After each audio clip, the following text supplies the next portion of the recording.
office bearers of the bar on the dais, by the members of this bar to help us to find out how to cross-examine witnesses in a criminal trial.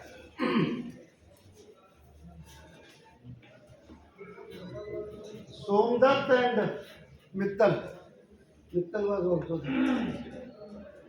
Both of them came to me and proposed that the number of newcomers is almost outnumbering the people who are in the bar already. Because during the last 3-4 years, the number of students who have passed out and enrolled is much more than the number which constitutes the previous membership of the bar, and some of them have already left the bar also. But fortunately or unfortunately, in the present setup, the new students or the young lawyers, even up to the practice of say 4, 5 or 10 years, they do not have any practical information, or I won't call it training because I am one of you, I am not to train you, that they do not get a practical information or ways and means of how to conduct a cross-examination in the trial. And I am shifting to our original language. Performance of plain written statement, replication, issues are framed in the CPC. You can find the performance of bail bond, how a bail bond is to be filled, what is there in a bail bond, you can get it. But for cross-examination, there is no performance. Anybody can read the CPC, go through the performance of this plain written statement, etc. You can sit with the senior lawyers. You can read their pleadings, and by reading the pleadings, you can make out कि इसमें कहाँ पर cause of action लिखना है, कहाँ limitation लिखनी है, कहाँ क्या लिखना है. परफॉर्मा से आप 6 महीने में, साल में उसे पढ़ सकते हैं. इसी तरह और चीजों में और एक्ट्स जितने भी हैं जिनके लिए आपको कोई ना कोई guidelines high court rules and orders में मिल जाएगा. आपको समन्स किस तरह के जाने हैं, रजिस्ट्री कैसे करानी है.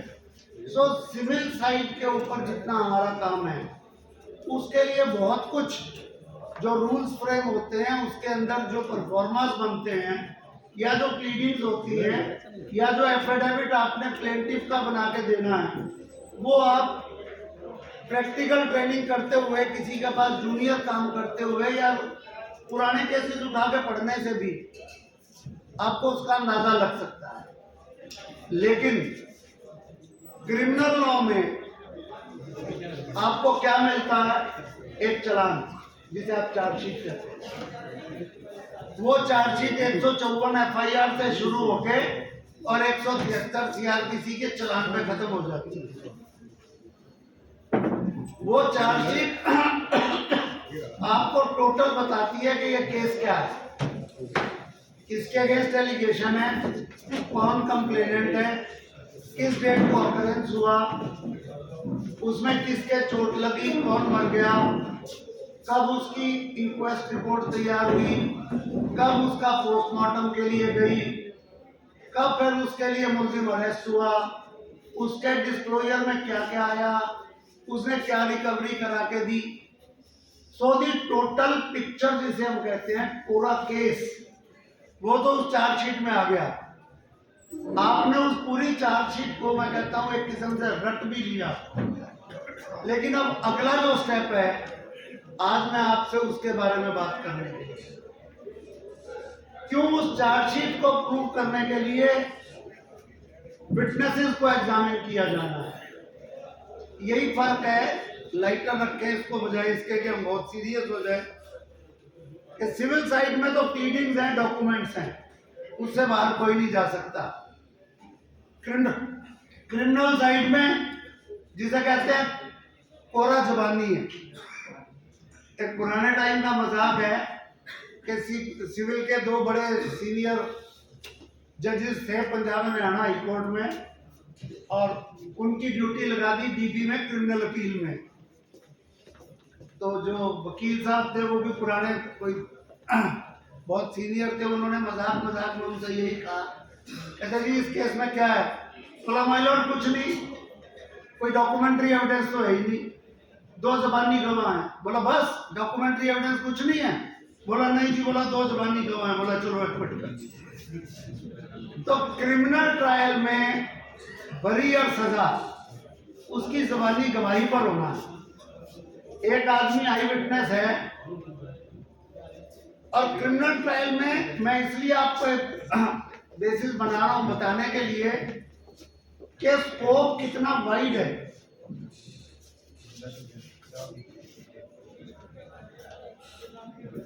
यानी एक इंजर्ड विटनेस है जिसके चोट लगी है, उस इंजर्ड विटनेस को भी क्रिमिनल कोर्ट में आप क्रॉस एग्जामिनेशन से डिमोलिश कर सकते हो, उसे डिसबिलीव करवा सकते हो और आप एक्विटल ले सकते हो। और क्रिमिनल केस में अगर एक गवाह इस चीज का रख दिया जाए कि मैं रात को 2 बजे मेरे खेत में झोटे को चेक करने गया था कि कोई फसल ना खराब कर दे, उस समय मैंने मौका देख लिया जिस आदमी को मारने थे, उसको बिलीव कर सकते हैं। तो अनइंजर्ड विटनेस को बिलीव किया जा सकता है, इंजर्ड विटनेस को डिसबिलीव किया जा सकता है। और क्रिमिनल लॉ में खुला है, आपको आर्टिकल 23 की प्रोटेक्शन है, राइट ऑफ साइलेंस है, आपको अधिकार है कि I am innocent, I am falsely implicated. ऐसे में the decision of the case basically depends upon the cross examination of the witness which is done in the court. इस cross examination के लिए बुक्स भी आपको बहुत मिलेंगी, art of the cross examination, the way of cross examination. लेकिन जो मैं मेरे 30-40 साल के तजर्बे के आधार पर आज आपसे बात करने लगा हूं, with due regards and all humility, I will say there is no such thing as art of the cross examination. आपने पहले अपने केस को, आजकल तो पता नहीं है नहीं है, हमारे टाइम हम शुरू करते थे सट्टे के 13-3-67 गैम्बलिंग के केस, 61-14 शराब की 2 बोतलें पकड़े जाने का केस एक्साइज का। लेकिन पॉइंट इज, चाहे मेरे पास केस है एक्साइज का, चाहे मेरे पास केस है बुक्की का, या मेरे पास केस है 302 का, छोटे से छोटा लेके बड़े से बड़े तक, first and foremost principle for proper cross examination, I will not say successful, for a proper cross examination is, उस केस का मेरे को एक एक कोना पता होना चाहिए, उसकी तैयारी पूरी तरह, उस चार्जशीट को जिसे हम कहते हैं रट लो। आप मेरी एक बात गांठ बांध लो, आप किसी एक विटनेस को पूरे केस को पढ़े बिना, यदि किसी एक विटनेस की इतनी सी आज बात है उसको पढ़ के क्रॉस एग्जामिनेशन करना चाहें तो आप उस दिन अपना टाइम तो पूरा कर सकते हैं, लेकिन वो गलत है, क्योंकि क्रॉस एग्जामिनेशन तैयार होगा पूरे केस को पढ़ने के बाद। आपने पूरा केस पढ़ा, आपको उसके अंदर जो 5, 6, 7 चीजें नजर आएंगी कि इसमें एफआईआर में डिले है, तो अब एफआईआर के डिले का क्रॉस एग्जामिनेशन आपने करना है। इसमें मेडिकल की कॉन्ट्राडिक्शन है, इसने कह रखा है कि जी उसके सिर में लाठी मारी, लाठी की कोई चोट नहीं, या एमएलआर देखी तो उसमें गंडासी की चोट है। आप एक चीज और याद रखना, क्योंकि मेरे अगेंस्ट जो दूसरा अपने में से ही खड़ा है वो गवाह को तैयार करके लाएगा कि जी चोट मारते गंडासी उल्टी तरफ से लगी थी, और क्रॉस एग्जामिनेशन आपने करना। तो एक मेडिकल की कॉन्ट्राडिक्शन हो गई, उसके बारे में आपको उस केस में पता चला। डिस्क्लोजर स्टेटमेंट है, वो कितना यूज करना है, सेक्शन 27 पढ़ लीजिए। उसमें केवल उतना इस्तेमाल होगा जिसमें पे रिकवरी है, उसका क्रॉस एग्जामिनेशन। तो रिकवरी के बारे में, स्पॉट के बारे में, डिले इन द एफआईआर के बारे में, मेडिकल कॉन्ट्राडिक्शन के बारे में, या जैसे रिकवरीज अपने एनडीपीएस एक्ट वगैरह में है तो सेक्शन 50 की कंप्लायंस है या नहीं है, सडन उसके अंदर रिकवरी है या पहले से इंफॉर्मेशन लेके घर पे जाके रिकवरी है। मतलब इस तरह के डिफरेंट इश्यूज को देख के एक बार अगर हम अपने केस को पूरी तरह, जिसे कहते हैं, याद कर लें। पेपर तो 6 महीने होता था, लॉ में every day is your paper, courts में। तो उसके बाद आप अपने क्रॉस एग्जामिनेशन का बड़े आराम से you can lay down the basis. उसकी जैसे मोटी चीज है, शुरुआत कहां से है, जो ज्यादा सबसे प्रैक्टिकल इफेक्ट में आता है कि आपने क्रॉस एग्जामिनेशन जब करना है तो कोशिश कीजिए कि आपके क्रॉस एग्जामिनेशन में एक लय आनी चाहिए। उंगली पकड़ के आपके साथ चलता हुआ वाक्य वाली जगह पर आ गया और उसे क्रॉस एग्जामिनेशन में वाक्य वाले सवाल मिले तो एंजाइटी आएगी, ये तो इसमें इस तरह मार रहे हैं, हो सकता है वो हम बीच में छोड़ के, ये कई लोगों से बात करके भी पता चलता है, मैं तजर्बे से बता रहा हूँ। बोला भाई साहब कई बार तो बीच में छोड़ के खोल के देखते हैं जिसका एमएलआर देखा है, और तरीके बोला इसमें तो है ही नहीं इतनी चोट, छोड़ के फिर हम आगे पढ़ना शुरू करते हैं। So then you medical part आपका मोस्टली मैनर ऑफ अकरेंस का, प्लेस ऑफ अकरेंस पे कवर होगा। उसी के साथ प्लेस ऑफ अकरेंस का सेकंड पार्ट कवर होगा कि एक जगह गिरा, 2 जगह गिरा, 3 जगह गिरा, वहां पर खून मिला या नहीं मिला, वो खून नक्शे में है या नहीं है, गोली चली तो कोई एम्प्टी वहां मिला या नहीं मिला, बुलेट मिला या नहीं मिला, वहां पर वेड मिल गए। वेड 12 फुट से दूर नहीं जाता क्योंकि हल्का है, बुलेट दूर जाता है। तो आप अपने सीन को एक किस्म से रिकंस्ट्रक्ट कर सकते हो। तो जब इस पार्ट को तैयार करो तो अपने दिमाग में जो वाक्य 161 के बयान में उन्होंने बना रखा है उसको अपने दिमाग में रिकंस्ट्रक्ट कर लो और उस रिकंस्ट्रक्शन के मुताबिक जीरे करो उस गवाह पे। एमएलआर आपको पता है इन्होंने कैसे मारा दिखाया, ये भी आपके दिमाग में है। अब आपने चांस लेना है कि इनको हम जीरे करके कोशिश करें ये साबित करने की कि ये जो मेडिकल एविडेंस है या ये जो मैनर ऑफ अकरेंस है, गोली आगे से मारी, चाकू कहां लगा हुआ है, एमएलआर में तो आया हुआ है कि लंबर रीजन में चोट है। गवाह ने आके पकड़वा दिए दोनों के जी, ये जो 2 मुलजमों ने पकड़ा और एक ने चोट मारी। तो आप क्या सवाल पूछोगे, भाई इन दोनों ने बाहों से पकड़ा था, कैसे पकड़ा था?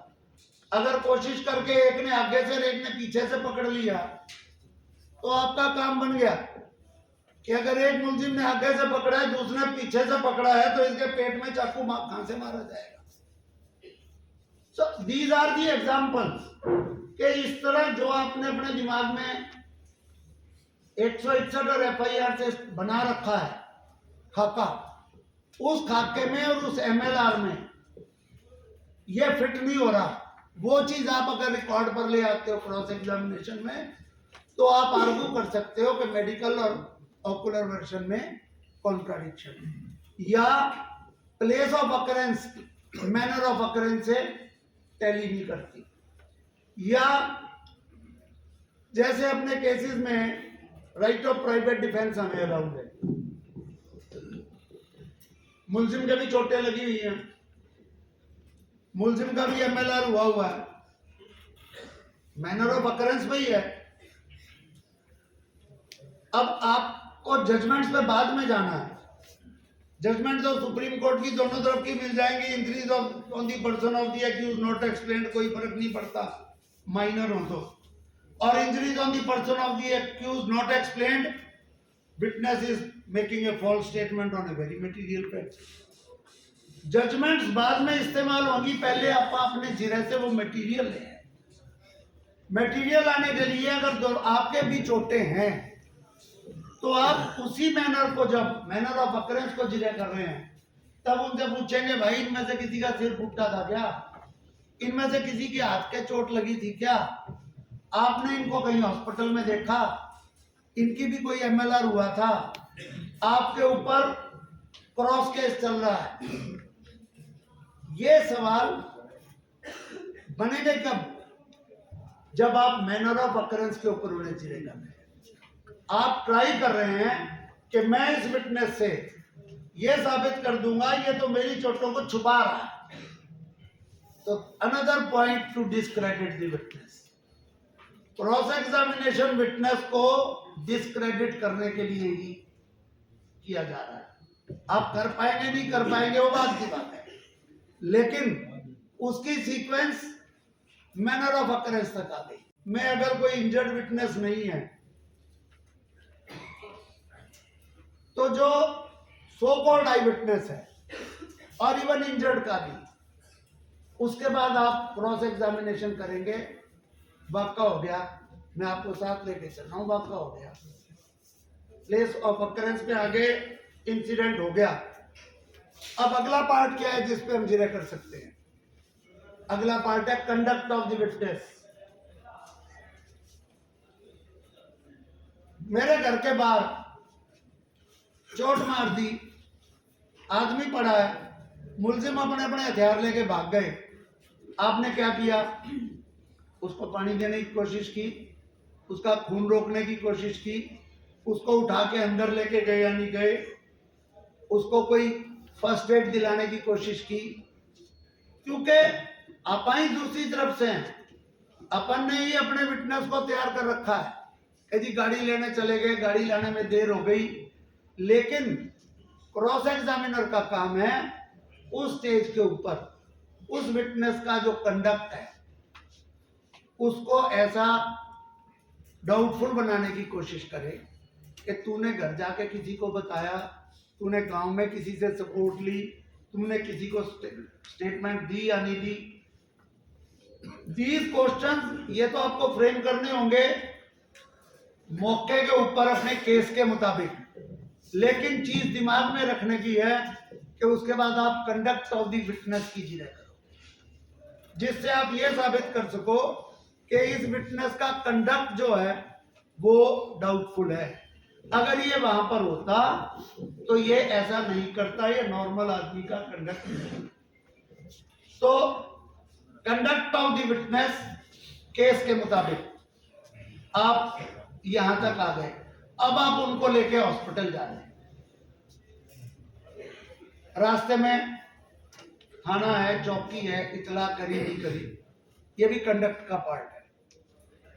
हॉस्पिटल पहुंच गए, पहुंचने के बाद वहां पे डॉक्टर को आपने क्या बताया क्या नहीं बताया, ये भी आपके कंडक्ट का पार्ट है। तो विटनेस को आप कन्फ्रंटेशन से शुरू करके और जहां तक वो डेथ हुई वहां तक ले आए, या वो जो इंजर्ड हॉस्पिटल में भर्ती हुआ वहां तक ले आए। इसके बाद आपका शुरू होगा whether there is a delay in the reporting,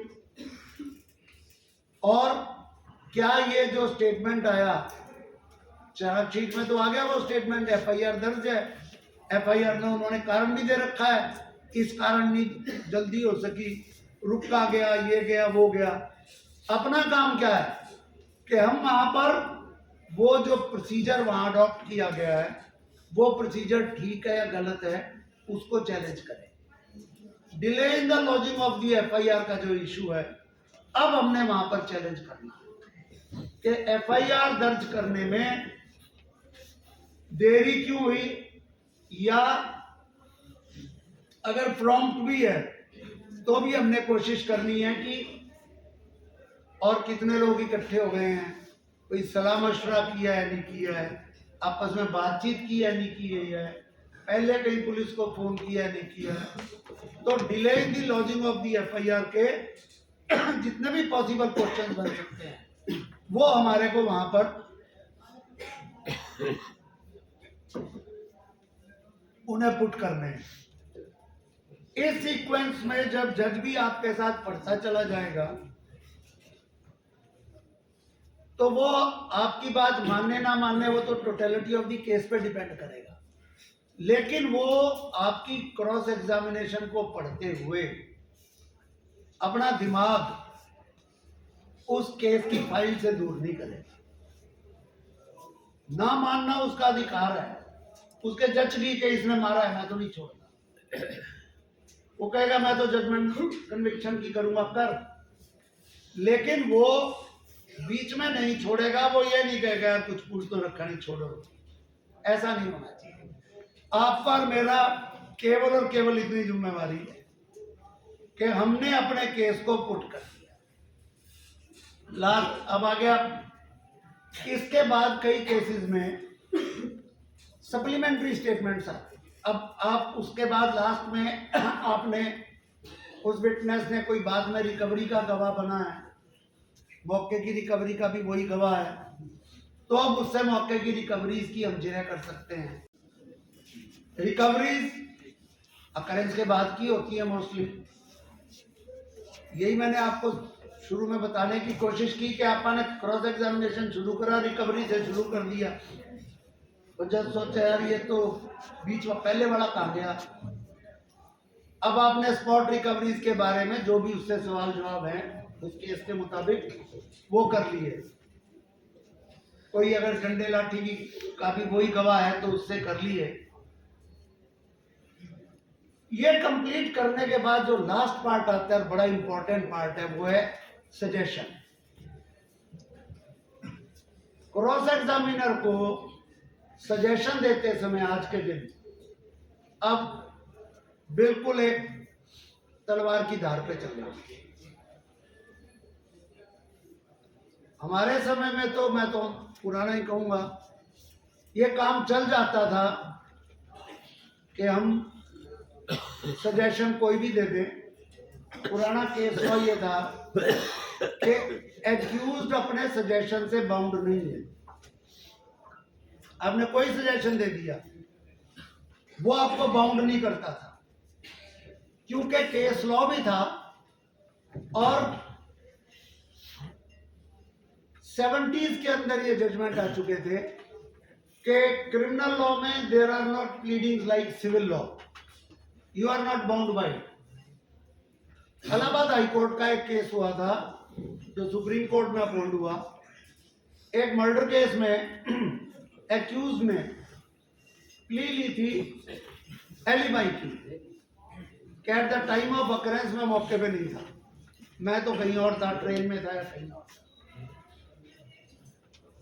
अब plea of alibi owner shift होता है एक्यूज पे, उसको प्रूव करना, उसकी वो प्ली ऑफ एलिबाई डिसबिलीव कर कि नहीं था तो ये मौके पे। लेकिन वो उस जजमेंट में सुप्रीम कोर्ट ने पहली बार किया, और वो बाद में आज तक मैग्ना कार्टा गया तो कुछ भी, उन्होंने कहा नहीं ये था तो मौके पे, लेकिन जो इसने फायर किया ये इसने अपने राइट ऑफ प्राइवेट डिफेंस में किया, क्योंकि इसके आदमियों के चोटें लगी। तो उस समय इशू ये आया कि भाई ये एक्यूज ने प्लीड ही नहीं कर रखा 311 313 में।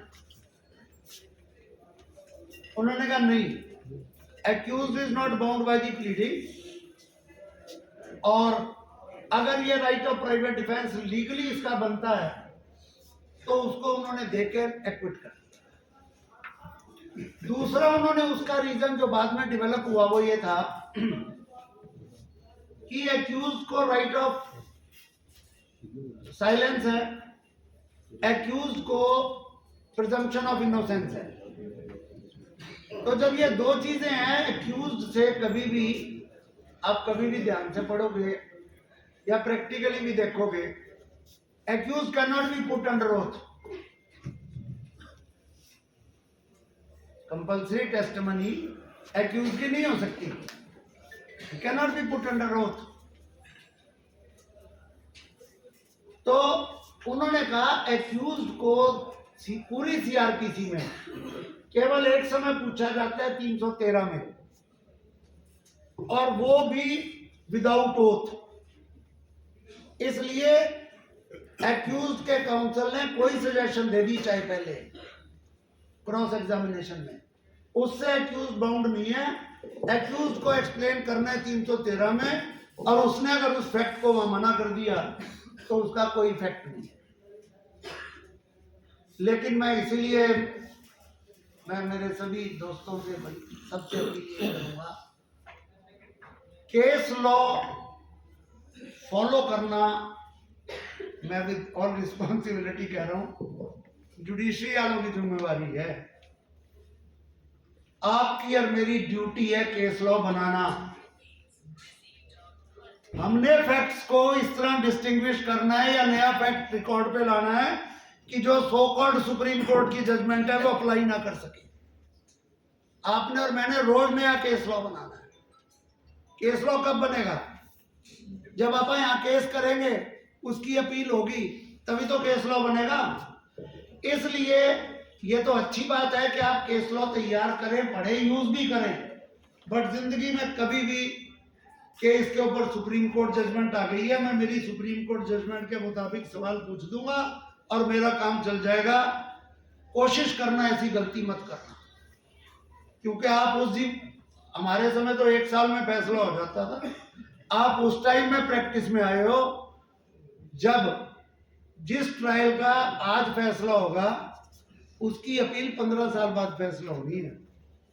10 तो जरूर है, और उस 10 साल में पता नहीं सुप्रीम कोर्ट कितनी बार अपना व्यू बदल ले। आप आज एक क्रॉस एग्जामिनेशन करके हटे आज की सुप्रीम कोर्ट जजमेंट पे, और जब तक मेरी अपील का फैसला हो वो सुप्रीम कोर्ट जजमेंट ही सेटिस्फाइड होता है। इसका मैं एग्जांपल, ये बात इसलिए कही, अब मैं एग्जांपल देता हूं। अब सुप्रीम कोर्ट ने क्या व्यू दे दिया कि क्रॉस एग्जामिनेशन में अगर आपने किसी विटनेस की हाजिरी मान ली तो you are bound by it.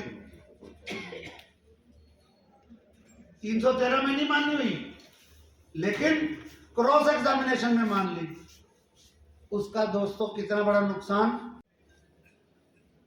कितना बड़ा नुकसान कि जो हथियार आपको दिया गया था उस विटनेस की टेस्टिमनी को डिमोलिश करने का, उसी हथियार से आपने अपने आदमी के गोली मार दी। ये मैं आपको प्रैक्टिकली जो हुई बात है वो बता रहा हूं। अभी पीछे केस था भिवानी में, 16 या 17 मुलजिम थे और 3 आदमी मरे थे, 2 या 3। मैं उसमें प्रोसिक्यूशन से था। हमारे 3 आदमी फट्टर थे, इंजर्ड। उनके स्टेटमेंट बहुत बाद में रिकॉर्ड हुए थे क्योंकि वो अनफिट थे। आई विटनेस जो हमारा सो कॉल्ड था, वो आई विटनेस शाम को वाक़ा हुआ था, अगले दिन दोपहर तक। रात को वो हॉस्पिटल में जाके एक सिंपल इंजरी की एमएलआर कटा के गायब हो गया। अगले दिन दोपहर तक उसने एफआईआर नहीं दी। मतलब ये कमियां थी कि एफआईआर भी लेट थी, उसका कंडक्ट भी डाउटफुल था। एक दूसरा भी हमारा ऐसा ही था, सामान ऐसा ही था हमारे पास। लेकिन जो बात बताने की है, इसमें मैं मेरे साथ ही आपको एग्जाम उसका क्रॉस का वो पार्ट भी समझाऊंगा। क्या हुआ कि जो ए विटनेस था उसमें वर्षन ये था कि 2 ट्रैक्टर आ रहे थे और वो दोनों ट्रैक्टरों पर डिसीज्ड और इंजर्ड थे। 4-5 जने आगे वाले ट्रैक्टर पे थे, 4-5 जने पीछे वाले ट्रैक्टर पे थे, और एक ट्रैक्टर के ऊपर ए विटनेस था, एक ट्रैक्टर पर बी विटनेस था। अब आप ध्यान से सुनना, इस गलती को हम अवॉइड कर सकते हैं अगर कंफ्रंटेशन प्रॉपर करेंगे। तो जो पुलिस ने 161 के बयान लिखे उसमें आगे वाले ट्रैक्टर पर ए लिखा और पीछे वाले पर बी लिखा। जो दूसरा 161 का स्टेटमेंट दूसरे विटनेस का लिखा उसमें आगे वाले ट्रैक्टर पर बी को लिख दिया और पीछे वाले ट्रैक्टर पर ए को लिख दिया। यानी कॉन्ट्राडिक्शन तो बन गई कि ए आगे वाले ट्रैक्टर पे था या पीछे वाले ट्रैक्टर पे था और बी आगे वाले पे था पीछे वाले पे था। अब इसको अगर हम अपने तरीके से जैसे मैंने बताया क्रॉस एग्जामिन करते तो हम उससे ये पूछते कि तूने अपने पुलिस के बयान में ये तो नहीं लिखा है कि मैं तो पीछे वाले ट्रैक्टर पे था, या तो वो कहता जी मैंने लिखाया था, तो कॉन्ट्राडिक्शन कंप्लीट हो गई। और अगर वो कहता जी मैंने तो नहीं लिखाया तो उसे कहते हैं confronted with portion A to A जिसमें ऐसा लिखा है। तो वो चीज वकील के या उस मुलजिम के नहीं चिपकती और कॉन्ट्राडिक्शन रिकॉर्ड पे आ जाती। वकील साहब ने जो हमारे अगेंस्ट थे काफी सीनियर थे लेकिन जल्दबाजी में या कैसे भी उन्होंने उसको सीधी वो स्टेटमेंट पुट कर दी, देख भाई तू तो दूसरे ट्रैक्टर पे था पहले पे नहीं था।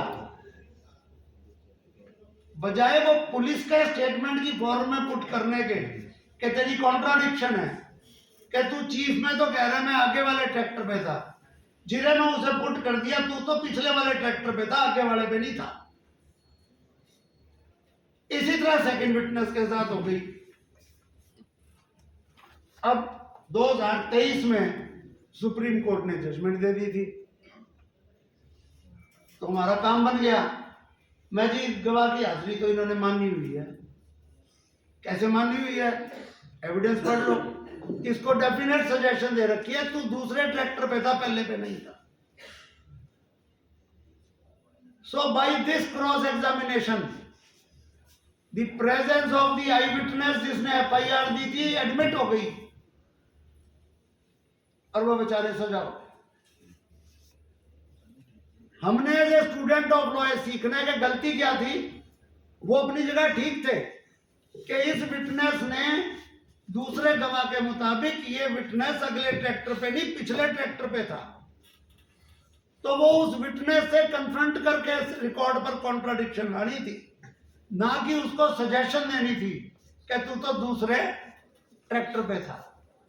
तो कन्फ्रंटेशन ठीक नहीं की, सजेशन गलत हो गई which resulted into a conviction।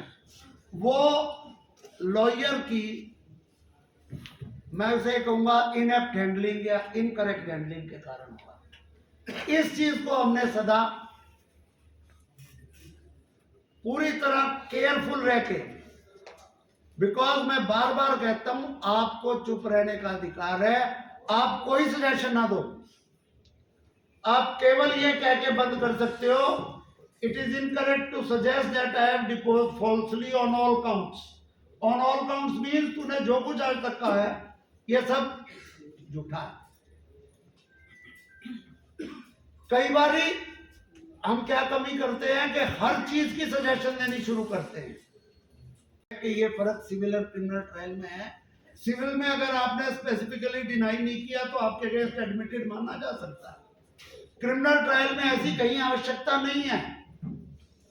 अगर एक आई विटनेस को आपने इतनी सजेशन दे दी कि तुम मौके पर नहीं थे, तुम झूठ बोल रहे हो हर पॉइंट पे, तो जो उसने पूरी डिटेल दी है आपने उस सारे को चैलेंज कर दिया, मीन्स आपने उसको एडमिट नहीं किया।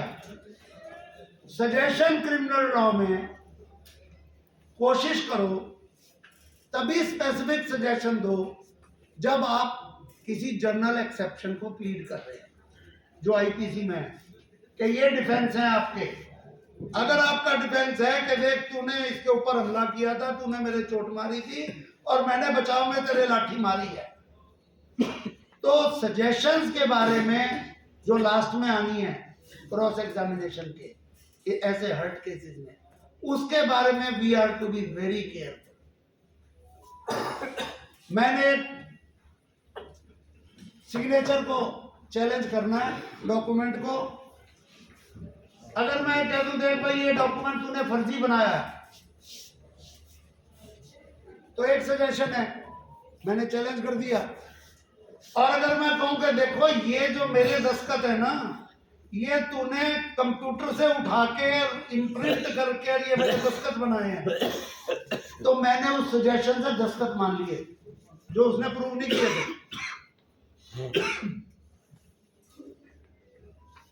जिस क्लाइंट को एक वकील की वो दी गई है सर्विसेज, उसमें और अपने में यही फर्क है। मटेरियल तो उसका है, बता दो वो रहे मम्मी को कि बाबूजी ये दस्तखत मेरे नहीं है, या ये दस्तखत इन्होंने फर्जी बनाए हैं। अब उसको कोर्ट में कैसे यूज करना है कि या तो मम्मी बाबूजी ये कह के उसे बंधवा दे कि भाई दस्तखत तो मेरे हैं लेकिन तूने सुपर इम्पोज किए हैं, और या ये कह दे कि भाई ये तो फर्जी बनाया हुआ। ये फर्क है जो आपको एज ए क्रिमिनल लॉयर और as a lawyer when you are helping that litigant, क्योंकि ये एक्स्ट्रा नॉलेज अपने को दी गई है, उस लिटिगेंट के पास नहीं है। इस नॉलेज की कमी के कारण उसका नुकसान नहीं होना चाहिए। देयरफॉर सजेशन देते समय और बिना सजेशन के कभी भी क्रॉस एग्जामिनेशन बंद मत करो। कई बार हम जल्दबाजी में, या ये बाद में लिख लेना जी, बीच में छोड़ के निकलते हैं या छोड़ के जाते हैं, या ओवर एंजाइटी में ये इस बात को मान गया बस और आगे मत छेड़ो। अगर मैं लास्ट के पार्ट को छोड़ गया तो बहुत बड़ा नुकसान कर गया।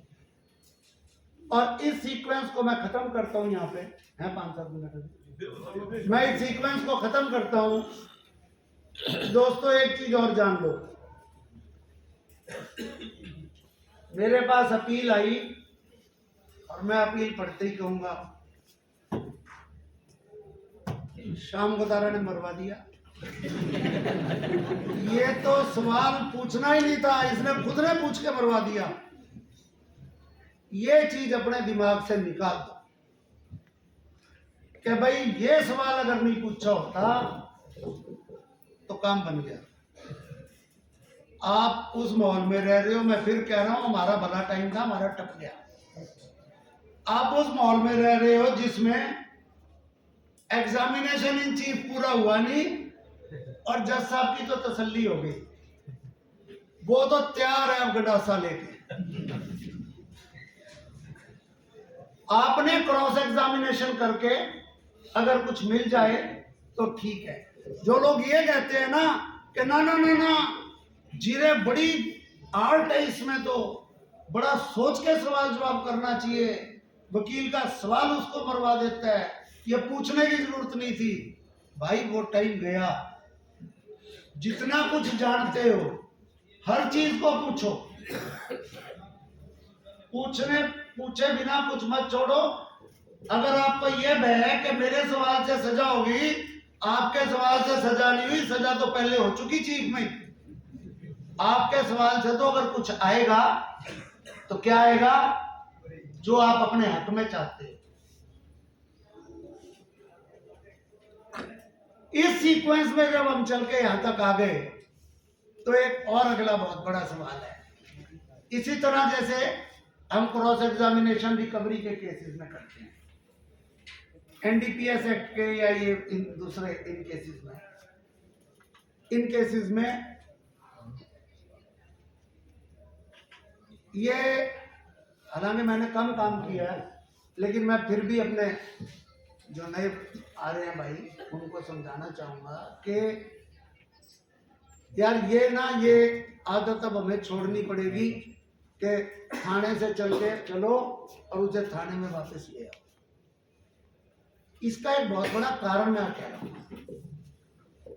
जिस थानेदार ने वो केस उस दिन बनाया है रिकवरी का 2 किलो चरस का, नहर पे जा रहे थे, सामने से पम्मी आता दिखा, पुलिस पार्टी को देख के घबरा के भागा, मुड़ने पर काबू किया, हाथ में थैला था, थैले में ये निकला, लोगों को बुलाया खेतों में, वो भाग गए इंडिपेंडेंट विटनेस के लिए। वो आजकल उनका नंबर साल 2 साल के बाद गवाही का आता है कम से कम, और वो थानेदार कचहरी में जब गवाही देने आया है तो वो केवल पुलिस फाइल में अपनी वो ही पढ़ता है सीक्वेंस, तो उसकी मेमोरी रिफ्रेश हो गई।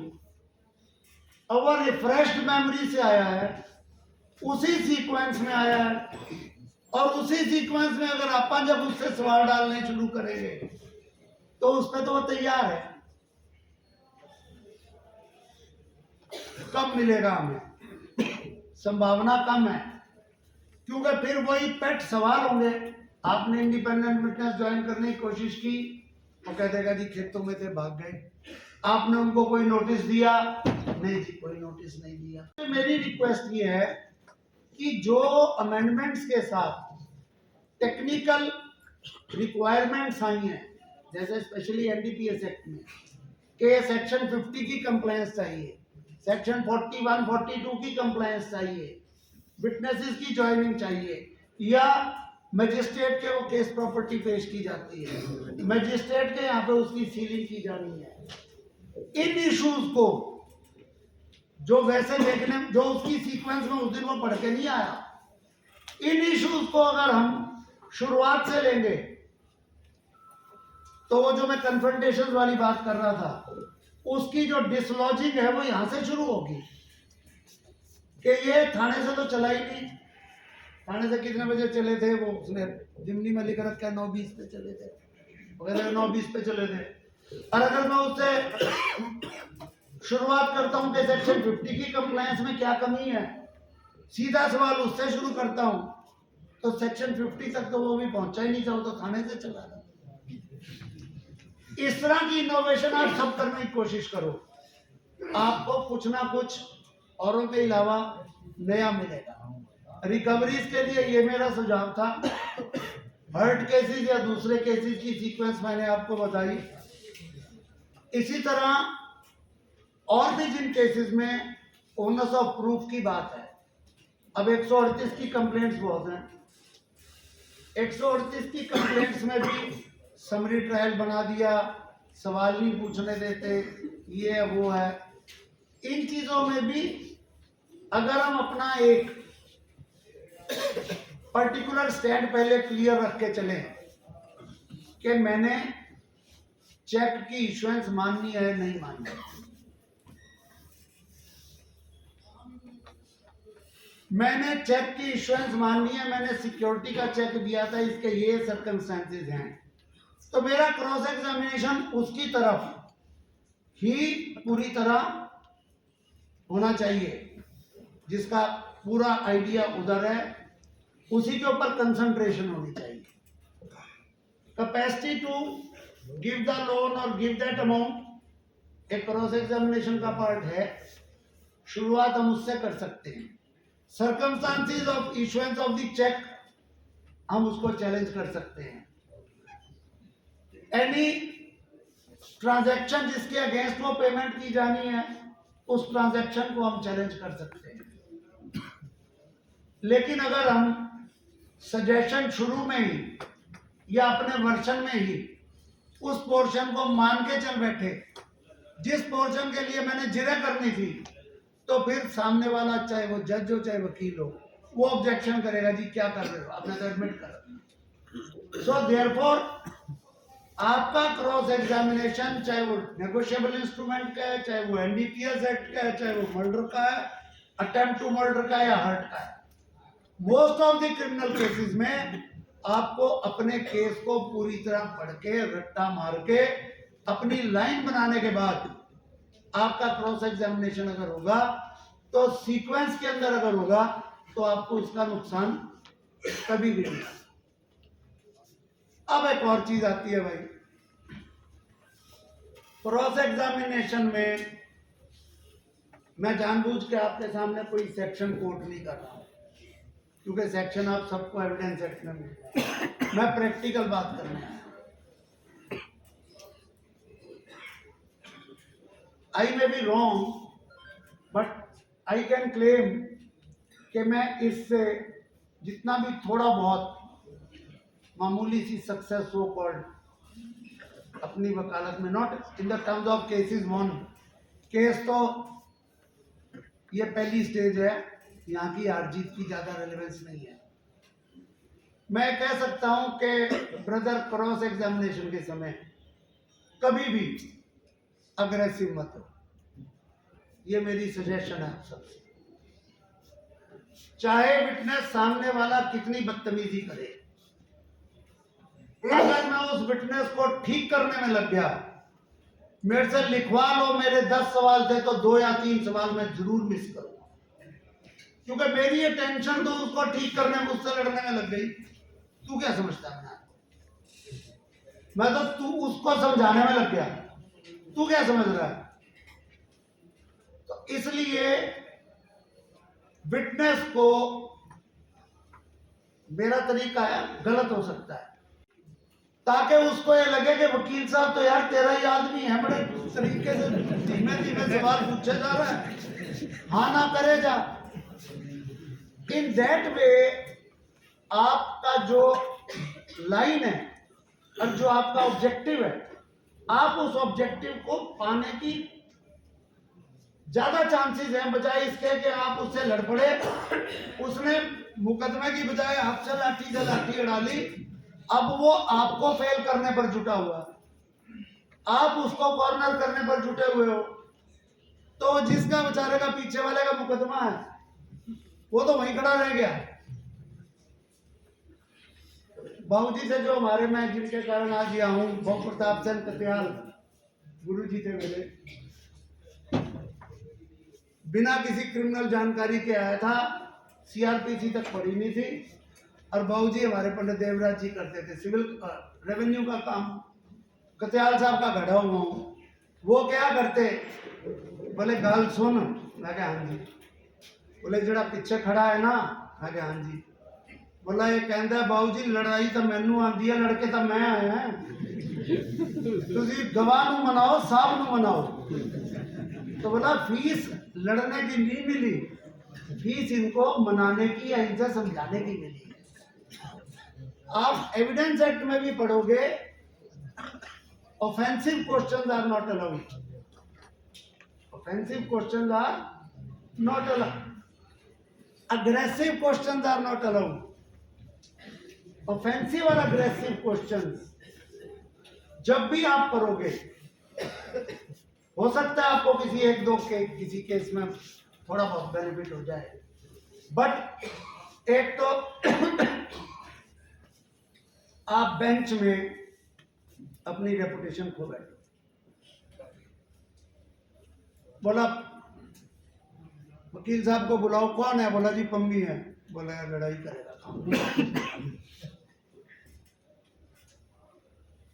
ये फर्क क्रिमिनल ट्रायल के बारे में मैं बात कर रहा हूँ, क्रिमिनल लॉयर में और सिविल वालों में यही फर्क है। सिविल वाले लड़ सकते हैं, वो कहते हैं डॉक्यूमेंट से बाहर कहाँ जाएगा, क्या कर लेगा। अपने तो भाई रात को जोटा ढूंढने गए, वो आई विटनेस तो कैद करा दे और इंजर्ड विटनेस के अंदर बरी कर दे, बोला भाई ठीक है, झूठा बयान देगा। So the discretion of a जज in criminal case is so much कि we should not try to antagonize a जज।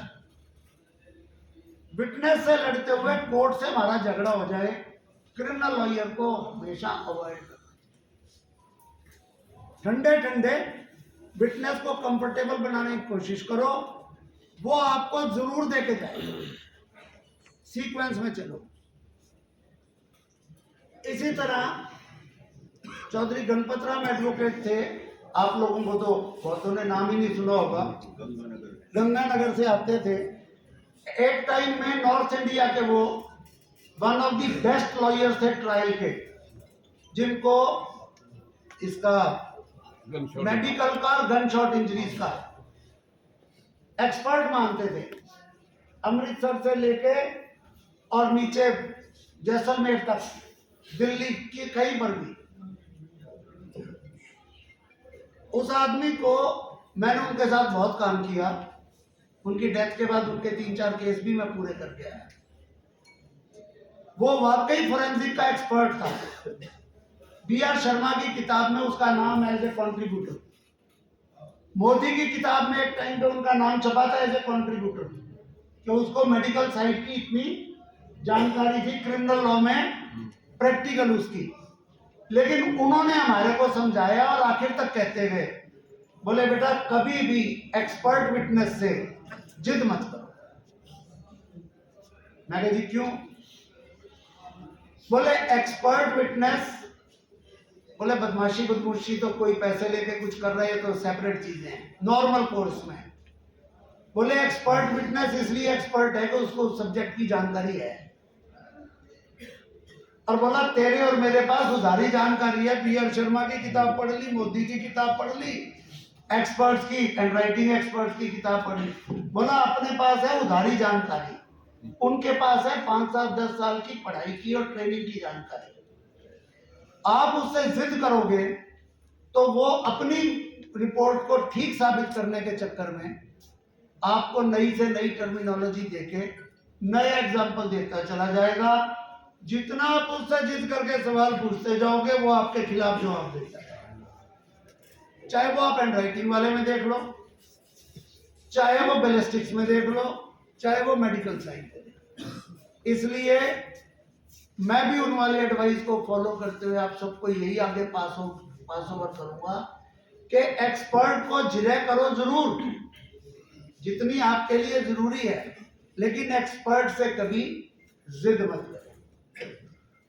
एक्सपर्ट से जिद को अवॉइड करो। एक्सपर्ट का क्रॉस एग्जामिनेशन आप जितना लिमिटेड रखोगे आपको उतना आराम रहेगा। अमेंडमेंट्स को भी आप ध्यान में रखा कीजिए, आपको जानकारी होनी चाहिए।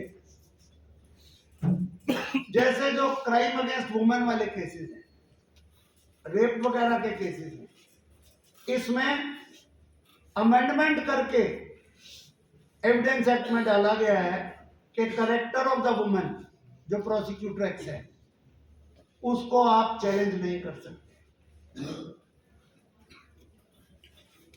नहीं कर सकते।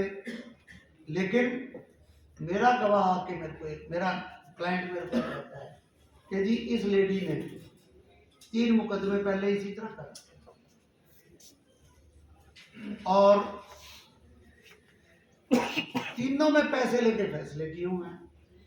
अब मेरे को लगता है अब यहाँ पे वकालत का काम है, बीच में क्रिमिनल का। आपने 3 झूठे केस बनाए रेप के, you are challenging her, it can be objected कि आप ये क्या कर रहे हो। लेकिन अगर आप उसकी रिलायबिलिटी के कहो कि भाई FIR नंबर इतना फलां सेक्शन में आपने इस थाने में कभी दर्ज कराई थी, हाँ या ना, शी कैन से नो। यही आपका नाम है, यही आपकी आइडेंटिटी है, यही उसकी आइडेंटिटी हम फिक्स कर लें। क्या आप कभी इस केस में फला कोर्ट में, जिस कोर्ट में वो केस गया था, गवाही देने गए? I am not challenging the character of that lady. I am not saying कि तू तो ये केस बना के पैसे खाने का धंधा करती है। साहब मैंने नहीं कहा, मैंने तो इतना ही पूछा है कि आप कोर्ट में गवाही देने गए या नहीं गए। लेटर से कि मैं नहीं गई, तो I can produce the copy of that statement. अगर वो कहे हाँ जी मैं गई थी, क्या जी फिर जिस केस में आप गवाही दे के आए उसका फिर फैसला हो गया था, उस फैसले में वो आदमी बरी हो गया।